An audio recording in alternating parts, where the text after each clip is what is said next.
টাকা পুঁজি ছাড়া ব্যবসা শুরু করার পরিকল্পনা করা যায় না, একেবারেই সঠিক কথা। কিন্তু যদি কেউ যে ব্যবসাটি শুরু করতে চলেছেন সেটি তার পরিমাণ মতো পুঁজি না থাকলে এই ধার বা লোনের সাহায্য নিতে হয়, এটাও ঠিক। আমি এখানে যে ব্যবসার কথা বলতে চাইছি সেগুলো হলো স্মল বিজনেস, যেমন দোকান ব্যবসা, ছোটোখাটো সাপ্লাই ব্যবসা বা ছোটোখাটো ম্যানুফ্যাকচারিং ইউনিট ইত্যাদি। সচ্ছল পুঁজি নেই, তাই লোন।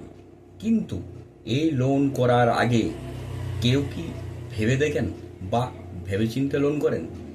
এই শিক্ষামূলক আলোচনায় আমি বাদল বিডি লার্নিংয়ে আপনাদের স্বাগত।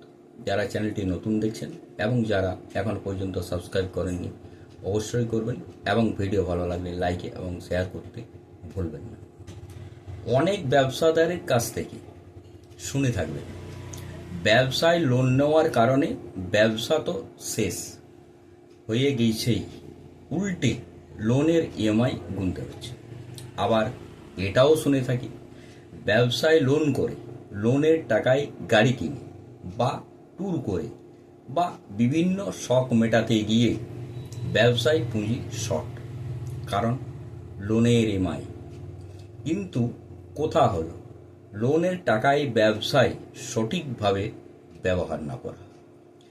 এবারে আসুন, ব্যবসায় লোন কেন নেয়?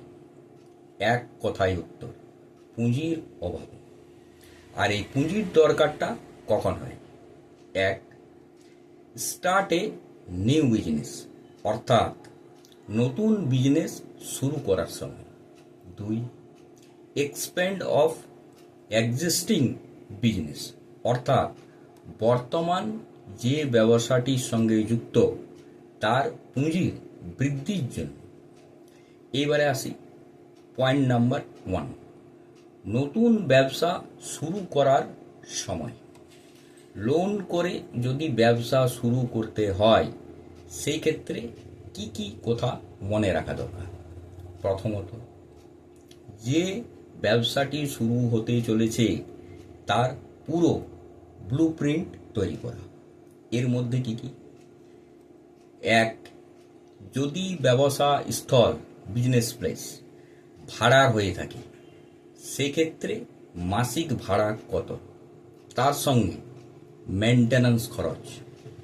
দুই, স্টাফ বা এমপ্লয়ি রাখতে হলে সেই বাবদ মাসিক খরচ কত। তিন, যদি ম্যানুফ্যাকচারিং ইউনিট হয় সেক্ষেত্রে টুলস বা মেশিনারি কেনার খরচ কত দাঁড়াবে। চার, ওয়ার্কিং ক্যাপিটাল, যেটাতে সচ্ছলভাবে ব্যবসা রান করা যেতে পারে। পাঁচ, ব্যবসা শুরু করলেই যে লাভ আসবে বা বিক্রি ঠিক জায়গায় থাকবে তা কোনো মানে নেই, তাই একটা রিল্যাক্সেশন পিরিয়ড ধরে চলা দরকার। সেটা 3 মাস, 6 মাসও হতে পারে। আর এই রিল্যাক্সেশন পিরিয়ড এর লোন ইএমআই যেন ব্যাংকে গচ্ছিত থাকে। এবারে আসি point number 2, expand of business, অর্থাৎ ব্যবসা বিস্তার। আর এই লোন করার আগে অবশ্যই মার্কেট, কাস্টমার্স এবং নিজের পণ্য সম্বন্ধে ভালোভাবে যাচাই করা উচিত।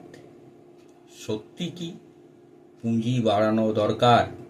তাছাড়া দেখা যায় অনেক সময় লোনের সঠিক ব্যবহার না হয়ে অন্য নিজস্ব পারিবারিক খরচের খাতায় চলে যায়, যার ফলে ব্যবসায় ভাটা পড়তে থাকে।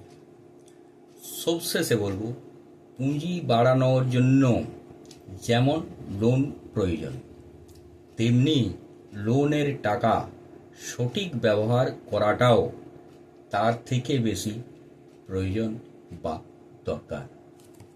নমস্কার, সুস্থ থাকুন, ভালো থাকুন, দেখতে থাকুন বিডি লার্নিং।